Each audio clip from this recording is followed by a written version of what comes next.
چوہے دروازہ کھولا، سامنے سعید ابن مسیب کھڑے ہیں، عرض کرنے لگے اللہ والے آپ کیوں آ گئے؟ میری ضرورت تھی، کوئی کام تھا، مجھے پیغام دے دیتے، میں آپ کی خدمت میں آ جاتا۔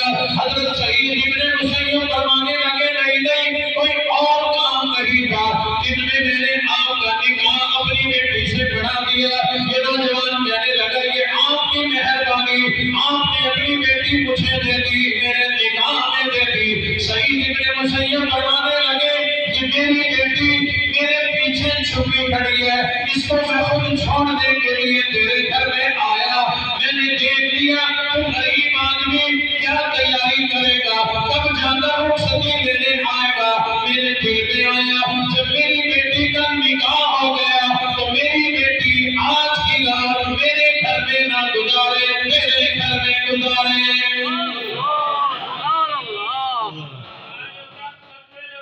زندہ باد، زندہ باد، زندہ باد، زندہ باد، زندہ باد، زندہ باد، اللہ اکبر۔ نکاح بھی ہو گیا، برات بھی ہو گئی، رخصتی بھی ہو گئی۔ اب ذرا تصور میں لاؤ کیا رحمتیں برستی ہوگی، کیا برکتیں آتی ہوگی۔ اسادہ چنگی برات، چنگے ولیمے، چنگے کپڑے، چنگے ڈھول شور واسطے اتنا خرچہ کر گئے ہیں، والبال وڈے تھی ویندن قرضہ نہیں لانا۔ یہ میں نے جملہ نہیں پھینکا، میرا تجربہ ہے۔ ہمارے علاقے میں وہ پہلے زیادہ ہوتے تھے موویاں بنانے والے، اب تو خیر ہر بندے کے پاس موبائل ہے، اپنی آپ ہی بناؤ۔ تو وہ مووی بنوائی جاتی تھی شادی میں، تو گرمی شدید میں اپنے گھر میں داخل ہو رہا تو ایک مووی بنانے والا میں اس کو جانتا تھا، تو وہ 2-3 دروازے آگے جو ہے ہم سے وہاں کنڈی کھٹکھٹا رہا۔ میں نے کہا بھائی خیریت ہے؟ تو وہ غصے میں، اتنے میں نے یہ پوچھا، اتنے میں وہ اندر سے بندہ آ گیا، تو پوچھا میں نے کہ خیریت ہے؟ آگے اس نے اس کو کہا ہون تو تیرے بال جم پہ، ہون تو میری مووی دے پیسے دے جا۔ یعنی وہ جو ادھار مووی بنوائی تھی، قرضہ چڑھایا تھا، بچے پیدا ہو گئے، قرضہ نہیں اترا۔ تجھے کس نے سمجھایا قرضے سے شادی ہوتی ہے؟ اچھا ایک بات ہے، اگر دونوں خاندان دو خاندان جو آپس میں شادی کر رہے ہوتے ہیں، ہمارے محترم اللہ صاحب اور جو لڑکی والا خاندان ہے، تمہارے رشتہ دار ہے، قریبی کیا لگتے ہیں تمہارے، مطلب دلہن دا والد تمہارا کیا لگتا ہے؟ اچھا بھتیجا، ماشاءاللہ شکلیں مل رہی ہیں، تو قریبی ہے نا، ان کو ان کی مالی حالت کا پتہ کوئی نہیں، پتہ ہے نا، اور انہیں بھی ان کی مالی حالت کا پتہ ہے۔ اکثر قرضے اس وقت اٹھائے جاتے ہیں جب کوئی ایک فریق مجبور کرے کہ اساں اے شے گھن سوں۔ آگے بھی جملہ بولتے ہیں اٹھا تھی پانے سیدھا تھی، ناراض نہ ہونا، آپ کی محبت میں جو آ رہا ہے زبان میں بولا جا رہا ہے۔ بس شادی کا جو موقع ہے بھائی، تسا خوش ہو میں خوش نہ دیوانی، میری تو کروکڑی چھئی ہوئی ہے، میرے تو بال جوان ہے، لیکن ان میں نوے نوجوان کے حاجی سرفراز ورگیاں کو دیکھ کے اسائی 20-25 سال پیچھے چلے رہے ہیں، ساکو یاد آوے دے بھی اسائی دولے بڑے بیٹھے آتے، تو اس محبت میں یہ جملے نکل جاتے ہیں زبان سے۔ تو اگر دونوں فریقین جو ایک دوسرے کو جانتے بھی ہیں کہ اس کا کیا حال ہے، اس کے پاس دولت کیا ہے، جب رشتہ لینے دینے کو تیار ہو گئے تو پھر مفاہمت کو تیار کیوں نہیں ہو؟ حالانکہ جس بات پہ تھوڑا سا اڑنا چاہیے، تھوڑا سا وہاں لوگ نہیں اڑتے۔ بچی والے نے بہت کچھ دینا ہوتا ہے جس کو جہیز کہتے ہیں، بہت کچھ، لاکھوں کا مال۔ آپ کے یہاں پتہ نہیں کیا ہے، ہمارے وہاں تو لڑکی والا لٹ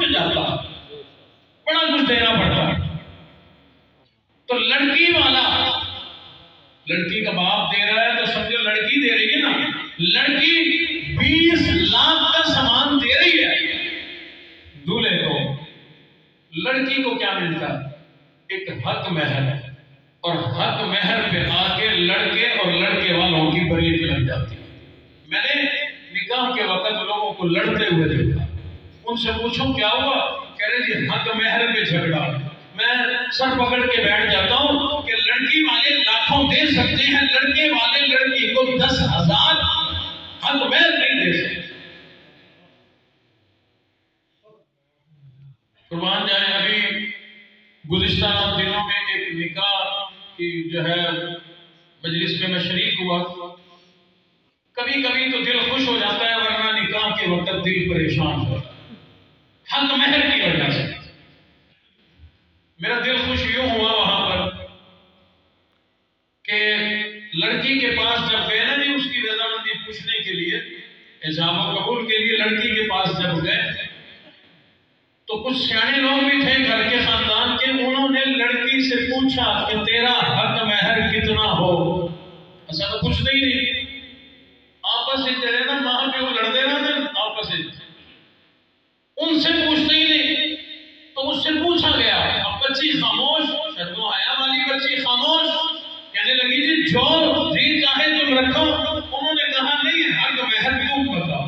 جب 2-3 مرتبہ پوچھا, میں کہتا ہوں کہ ماں باپ نے کیا تربیت کی ہوگی اس بچی کی. بچی کہنے لگی کہ اگر مجھ سے پوچھ کے حق مہر رکھنا ہے تو پھر لکھ دو کہ میرا دلہا مجھے حج کرائے یا عمرہ کرائے.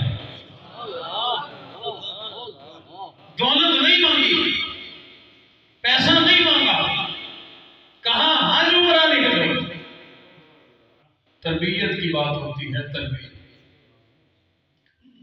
اپنی بچیوں کی بھی ایسی تربیت کرو کہ اگر ان سے پوچھا جائے تو وہ پیسے کے پیچھے نہ پڑے. ایک خبر تھی بہت عرصہ پہلے اخبار کے اندر, یوں ہی ایک لڑکی جو ہے اس سے پوچھا گیا جب حق مہر کا, تو اس نے کہا کہ میں دولت نہیں لیتی, مجھے سونا چاندی ہیرے جواہرات نہیں چاہیے, میں چاہتی ہوں صرف میرا جو دلہا ہے وہ شادی سے پہلے سورۃ نور یاد کر لے اور اس کا ترجمہ یاد کر لے, مجھے سنا دے, حق مہر ادا ہو گیا.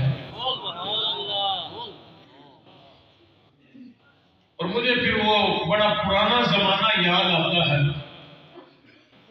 اللہ نے ہمارے ابا کے لیے ہماری اماں بنائی. ابا نے پوچھا اللہ سے, ابا جانتے ہو ابا آدم, یہ کون ہے, یہ کیا ہے؟ اللہ نے فرمایا تمہارے لیے. آگے بڑے ہاتھ لگانے کے لیے, چھونے کے لیے. اللہ نے فرمایا ہاتھ نہیں لگانا. مولا میرے لیے نہیں بنی. ہاں تیرے لیے بنی, پھر ہاتھ لگانے کی اجازت نہیں. اللہ نے فرمایا اجازت ملے گی, لیکن آپ تمام انسانیت کے ابا بنو گے, یہ تمام انسانیت کی اماں بنے گی. یہیں سے ریت چلنی ہے, لہذا پہلے ان کا حق مہر ادا کرو, پھر ان کے قریب جاؤ. مولا یہ جنت ہے, جنت کا سونا اٹھا کر حق مہر میں دے دو. فرمایا نہیں سونا نہیں دیا جائے گا. مولا یہ جنت کی چاندی دے دو. فرمایا نہیں یہ ہیرے جواہرات دے دو, یہ محلات دے دو, یہ مکانات دے دو. فرمایا نہیں. عرض کرتی مولا پھر حق مہر میں کیا چیز دینی چاہیے؟ اللہ نے فرمایا اے میرے بندے, اے میرے پہلے نبی آدم علیہ السلام ہے, آپ کے اس طریقے نے قیامت تک کے لیے چلنا ہے. آنے والی نسلوں نے اپنی اپنی بیویوں کا حق مہر ادا کرنا ہے تاکہ ان تک بھی یہ طریقہ پہنچ جائے, انہیں بھی پیغام مل جائے. مولا ارشاد فرمائے, اللہ نے فرمایا اے آدم یہی کھڑے میرے حبیب نبی رسول اللہ صلی اللہ علیہ وسلم کی ذات اقدس پہ 10 مرتبہ درود پاک پڑھ دو, حق مہر ادا ہو جائے گا. آج بچیوں کو بھی سکھایا جاتا ہے کتنا حق مہر مانگ لینا, یہ چیز مطالبہ کرنا, یہ کرنا وہ کرنا. ادھر ماں باپ لڑکے والے اس کو سکھا رہے ہیں, لڑکے والے اس کو ٹیوشن پڑھا رہے ہیں, یہ پڑھاتے ان دونوں میاں بیوی کا گھر برباد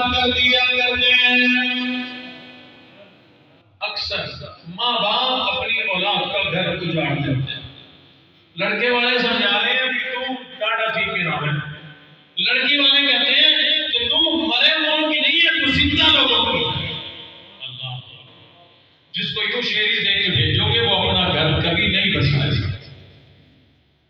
ان گنت واقعات میرے سامنے ہیں ایسے۔ بہرحال بات نہیں دور نہ چلی جائے، میں آپ کو سمجھا رہا تھا شادی سادگی کرو۔ سادگی کے اندر بڑی رحمتیں ہیں، بڑی برکتیں ہیں، بڑی عزتیں ہیں، نہ قرضہ چڑھتا ہے نہ پریشانی آتی ہے۔ اور جب آدمی سادگی سے شادی کرتا ہے تو پھر ضرور رسول اللہ صلی اللہ علیہ وسلم کے طریقے کے مطابق کرتا ہے۔ آپ لوگوں نے سب نے وہ واقعہ سنا ہوا ہوگا، ہم نے اپنے سکول کی اردو کی کتاب میں پڑھا تھا۔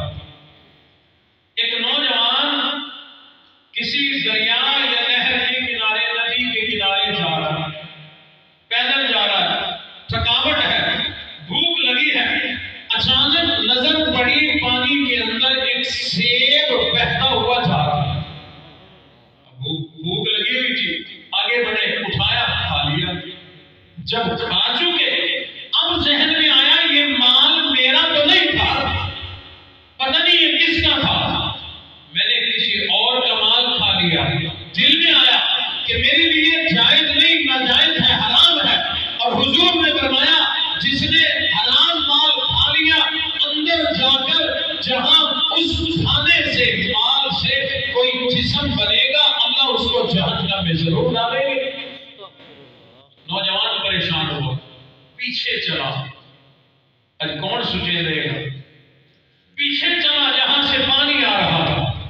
مختلف کتابوں کی روایات ہے، ایک روایت ہے 8 میل واپس سفر کیا، ایک روایت ہے 6 میل پیدل واپس سفر کیا، تو اسی پانی کے کنارے ایک سیب کا باغ تھا، درخت پانی کی طرف جھکا ہوا تھا، سمجھ گیا کہ کسی کا ٹوٹ کر یہاں گرا ہے، باغ کے اندر گیا، باغ کے مالی سے جا کر کے ملا، کہا بھئی سیب یوں گرا جا رہا تھا، میں نے کھا لیا، یا تو اس کی قیمت لے لے یا اللہ کی رضا کے لیے معاف کر دے۔ سبحان اللہ۔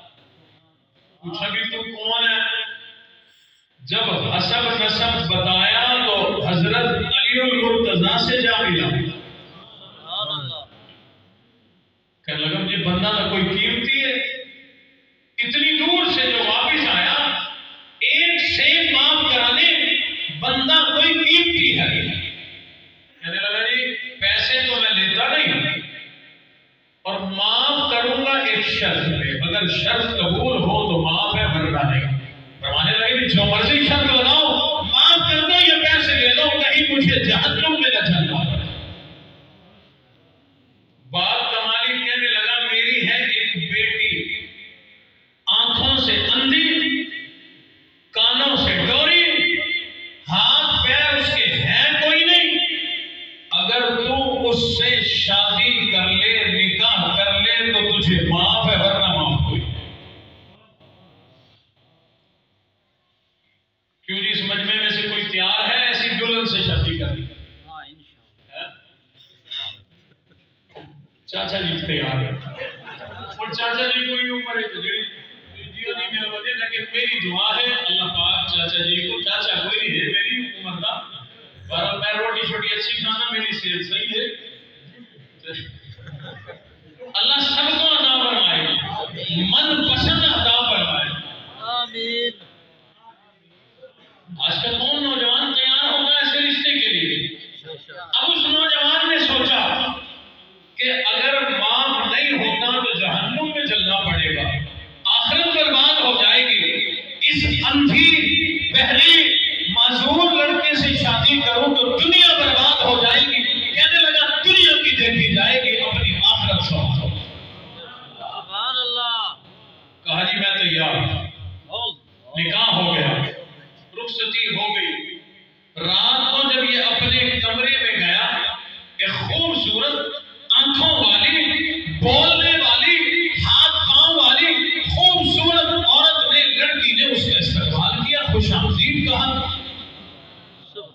یہ نوجوان کہنے لگا دل میں کہ میری بیوی بول نہیں سکتی، آنکھوں سے دیکھ نہیں سکتی، لگتا ہے میں کہیں غلط جگہ آ گیا یا کوئی اور عورت یہاں پر موجود ہے۔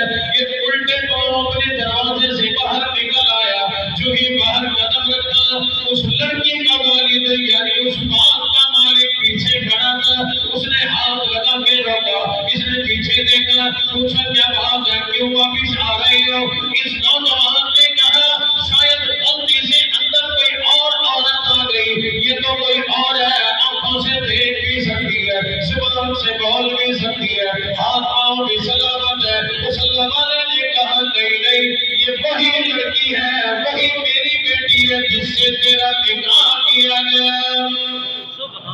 نوجوان کہنے لگا آپ نے جو نقشہ کھینچا تھا وہ تو یہاں ہے کوئی نہیں، یہاں کا اور ہی معاملہ ہے۔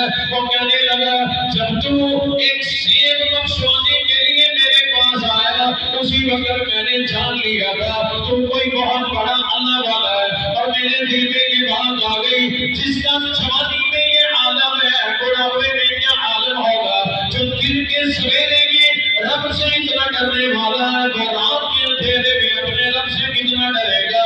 اس لیے میں نے فوراً یہ شرط رکھ دی، تیری آزمائش بھی ہو گئی کہ کتنا بڑا اللہ والا حرام کا ناجائز ایک سیب برداشت نہیں ہوتا، تو اگلی شرطیں بھی قبول کرتا ہے یا نہیں کرتا۔ جب تو نے اگلی شرطیں قبول کی میرا دل باغ باغ ہو گیا، اور اگلی بات سنا یہ میری بیٹی میں نے جو کہا اندھی ہے، اندھی کوئی نہیں، اندھی اس لیے کہا جب سے اس نے ہوش سنبھالا اس دن سے لے کر آج کے دن تک میری اس بیٹی نے اپنے آنکھوں سے کسی غیر مرد کو نہیں دیکھا،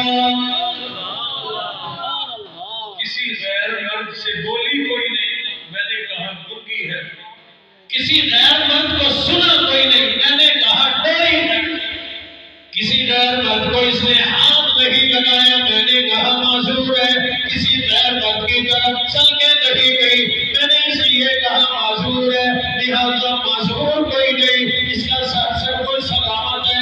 میں تو یہ چاہتا تھا میری بیٹی اتنی نیک ہے، اس کے لیے کوئی نیک دولہا مل جائے، رب کائنات نے ایک سیب کی وجہ سے تجھے ملوا دیا۔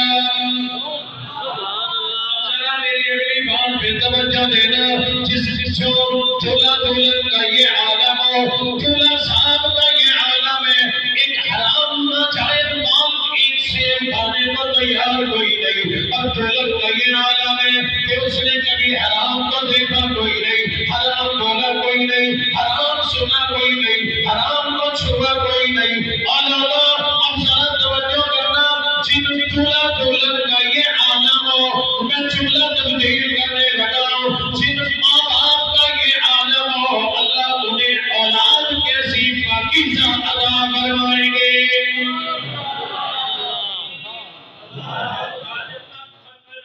زندہ باد، زندہ باد، زندہ باد، زندہ باد، زندہ باد، زندہ باد، اللہ اکبر۔ جن کے ماں باپ ایسے ہوں ان کی اولاد کیسی ہو؟ پتہ چلا نیک اولاد کے لیے تھوڑا بہت ماں باپ کو بھی نیک ہونا چاہیے، تھوڑا نہیں بہت۔ بتا دوں پھر اللہ نے اس نیک جوڑے کو کیا اولاد عطا فرمائی۔ سبحان اللہ۔ یعنی باپ ایسا ایک سیب برداشت کوئی نہیں۔ ایک گال کرنا صحیح نراز کرنا چیز ہوگی نہیں نہیں، یکے جانتے بیٹھی بیٹھے اصل میں آج کل موسم آگے مونگ پھلی تھا، ریڈی لگی ہوتی کتو چاتی بنی کھاتی 3 4 5 6 کھا کے نا پاج اتنی کھا کے والا چاس نہیں ہوگی، اگلے تو بھی سکون دی کھا کے راج روز کے داغا ہوئے۔ اچھا خوش ہوتے ہیں اسی میں پیسے ہی نہیں بھرے کھا ہی آئے۔ اچھا کچھ اور ایسے بھی کرتے ہیں اٹھا لی یہاں تک لے آئی اور کچھ دن ایسے کھا کے تو اجازت ہے۔ شکر کرو دکاندار کو میرے دیا نہیں ہوگا، میں تو آگے سا بھائی رکھ دے اجازت کوئی نہیں، معلوم ہے منہ لگی میں تھی کھڑا ہو سی اب وہ شرم کے مارے اجازت دیتا ہے دکاندار، شرم کی وجہ سے، وہ تیری بےزتی نہیں کرنا چاہتا۔ مجھے کسی نے بتایا نہیں کہ آپ لوگ ایسے کرتے ہو، پوری دنیا میں پورے ملک میں ایسے ہوتا ہے۔ لوگ اٹھا کے، ابھی میں گزشتہ ہفتہ جو ہے حرمین شریفین کے سفر سے واپس آیا ہوں، ہمارے پاکستانی وہاں بھی یہی کام کرتے ہیں، کھجوروں کا وہ لگا ہوتا ہے، کھجوریں خریدنے گئے، دو اٹھا کے منہ میں ڈال کے یہاں تک لا کے پھر پوچھ رہے ہوتے ہیں کھا لوں؟ کہتے ہیں ہاں جی ابھی کھا لو جی، کیوں نہیں کھا لو؟ ایسا نہ کیا۔ اللہ نے آنکھیں دی ہیں، اس کو غور کر دے، یا اس کو پہلے کہو کہ میں نے بھائی 10 کلو لے لی ہے، اندر سے توڑ کے دکھا، کھول کے دکھا، وہ انشاءاللہ خود اٹھا کے دے گا کہ لے، کھا کے چیک کر لے۔ میں نے کئی جگہ پر وہاں سے چیک کی تو جہاں خریدنے کا ارادہ نہیں تھا، صرف چیک کرنے کا ارادہ تھا، تو انہوں نے میرے ہاتھ میں بھی پکڑائی تو میں نے چیک چپ کر کے واپس رکھی۔ وہ نہیں کھائی، کیوں؟ وہاں سے خریدنے کا ارادہ نہیں تھا۔ خیال کرے سو ایسا موسم ہے منفلی دا کہیں بھی بددعا چاہ کے سویرے جنائے پہ موسم، تو ہم روزانہ یہ کام کر جاتے ہیں اور اس نوجوان کو ایک سیب برداشت کوئی نہیں۔ ایسا باپ بنے گا جو جس کو ایک سیب برداشت کوئی نہیں، اتنا نیک ہے، اتنا صالح ہے، اور ماں کا حال یہ ہے، آنکھ سے کبھی غیر کو نہیں دیکھا، زبان سے غیر سے نہیں بولا، کانوں سے کبھی کسی غیر کو نہیں سنا۔ جب ماں باپ اتنے نیک ہوتے ہیں، رب کائنات انہیں اولاد بھی بڑی نیک عطا فرمایا کرتے ہیں۔ اللہ رب العزت نے اس نیک جوڑے کو جو پہلا بیٹا عطا فرمایا، اس بیٹے کا نام ہے شیخ عبدالقادر جیلانی رحمت اللہ علیہ۔ جن کے ماں باپ نیک ہوا کرتے ہیں، اولاد بھی اللہ انہیں نیک عطا فرمایا کرتے ہیں۔ جن کے ماں باپ پکے نمازی ہوں، ان کی اولاد بھی نمازی بنا کرتی ہے۔ جن کے ماں باپ قرآن پڑھنے کے عادی ہوں، قرآن کی تلاوت کیا کرتے ہو، اللہ انہیں اولاد بھی قرآن پڑھنے والی عطا فرما دیا کرتے ہیں۔ آج لوگ ماں باپ اپنی اولاد کا شکوہ کرتے ہیں، ہم مدرسے بھیجتے ہیں، جاتے کوئی نہیں، ہم انہیں پڑھانا چاہتے ہیں، پڑھتے کوئی نہیں۔ ان اولاد نے تمام زندگی میں اماں کو، ابا کو ایک مرتبہ بھی قرآن پڑھتے ہوئے نہیں دیکھا، اثر کیسے ہو؟ ماں باپ کو دیکھا ہی نہیں تلاوت کرتے، کیسے اثر ہوگا؟ واقعات میں لکھا ہے کہ ایک عورت کی شادی ہو گئی، اللہ نے بیٹا عطا فرمایا، اس عورت کی تمنا تھی میرا بیٹا قرآن کا قاری بن جائے، قرآن کا حافظ بن جائے۔ جو ہی بچہ ذرا بڑا ہوا، اس نے اپنے شوہر کو کہا میری تمنا ہے میرا بیٹا قرآن کا حافظ اور قاری بن جائے، لہٰذا اس کو مدرسے میں پہنچا کے آؤ۔ وہ مدرسے میں لے گیا، استاد صاحب کے پاس پہنچایا، بتلایا میری بھی خواہش ہے، لیکن اس کی اماں کی بڑی شدید خواہش ہے کہ یہ حافظ قرآن بن جائے، قرآن کا قاری بن جائے، ذرا محنت کر کے جلدی سے قرآن کا حافظ بن جاؤ، میری بیوی کی، اس کی اماں کی تمنا پوری ہو جائے۔ قاری صاحب نے کہا گھر تیرا دور ہے، یہ بچہ روزانہ آئے جائے گا، ٹائم ضائع ہوگا، اسے یہی مدرسے میں چھوڑ دو، یعنی جس طرح مسافر طالب علم رہا کرتے ہیں یہی چھوڑ جاؤ، جتنا مدرسے میں رہے گا زیادہ ٹائم قرآن پڑھنے کے لیے ملے گا، جلدی قرآن کا حافظ بن جائے گا۔ یہ چھوڑ کر چلا گیا۔ تھوڑے دنوں کے بعد بچے کی اماں کہنے لگی مجھے بچے کی یاد آ رہی ہے، اپنے شوہر کو کہا جاؤ ہاتھ پوچھ کے آؤ، میرے بیٹے سے مل کے آؤ، پڑھتا ہے کہ نہیں پڑھتا۔ بچے کا باپ آ گیا، قاری صاحب سے ملا کہ میرے بچے کا حال بدلاؤ۔ قاری صاحب کہنے لگے آپ کے بچے کے لیے ہم بڑے پریشان ہیں، اور پریشانی کی وجہ یہ ہے آپ کے بچے کو ہم نے قرآن پڑھانا شروع کیا، اس بچے نے پڑھنا شروع کیا، 3 سپارے اس نے بڑی جلدی یاد کر لیے، 3 سپاروں کا بڑا جلدی حافظ بن گیا، لیکن 3 کے بعد بڑا سست ہو گیا، اب تھوڑا پڑھتا ہے۔ ہمارا تجربہ یہ ہے اگر یہ صحیح تھا تو اب بھی صحیح ہونا چاہیے، اگر کند ذہن تھا جلدی کیسے پڑھ گیا؟ بچے کے استاد نے کہا میں اس کے بارے میں بڑا پریشان سنو، بچے کا باپ کہنے لگا قاری صاحب ہم بھی دعا کریں گے، آپ بھی دعا کرو، محنت کرو اور کوشش کرو بچہ میرا قرآن کا حافظ بن جائے۔ سبحان اللہ۔ حال وال پوچھ کے گھر گیا، ماں پہلے منتظر تھی مجھے پتا چلے بچے کا کیا حال ہے۔ بچے کا باپ جب گھر پہنچا ماں کھڑی تھی، عورت دوڑ کے آئی، بتاؤ میرا بچہ کیسا ہے، پڑھتا ہے نہیں پڑھتا؟ باپ نے کہا پڑھ تو رہا ہے، یوں مسئلہ ہے، استاد پریشان ہے، میں بھی پریشان ہوں، اور یہی قصہ ہے 3 سپارے جلدی پڑھ گیا، اب جلدی نہیں، سست ہو گیا، کون کمزور چلتا۔ اب باپ پریشانی سے یہ بات بتا رہا ہے، ماں کے چہرے پہ مسکراہٹ آ گئی، کہنے لگا اللہ والی ہنستی کیوں ہے، مسکراتی کیوں ہے، یہ تو پریشانی کی بات ہے۔ کہنے لگی میں ہنستی اس لیے ہوں، مسکراتی اس لیے ہوں کہ اس بات کا راز مجھے پتا ہے۔ کہنے لگا مجھے بھی بتلاؤ کیا راز ہے۔ وہ عورت کہنے لگی اللہ والے جس دن میرا نکاح تیرے ساتھ ہوا تھا، اس دن جب میں تیرے گھر میں آئی تھی، میں 3 سپاروں کی حافظہ تھی، 3 سپارے میں نے حفظ کیے ہوئے تھے، آگے بڑھنے کا مجھے حفظ کرنے کا موقع نہیں ملا، نکاح ہو گیا، تیرے گھر میں آ گئی، لیکن جس استانی صاحبہ سے میں نے پڑھا تھا اس نے مجھے یہ نصیحت کی کہ بیٹی ان 3 سپاروں کو روزانہ پڑھا کرنا، اکثر پڑھا کرنا۔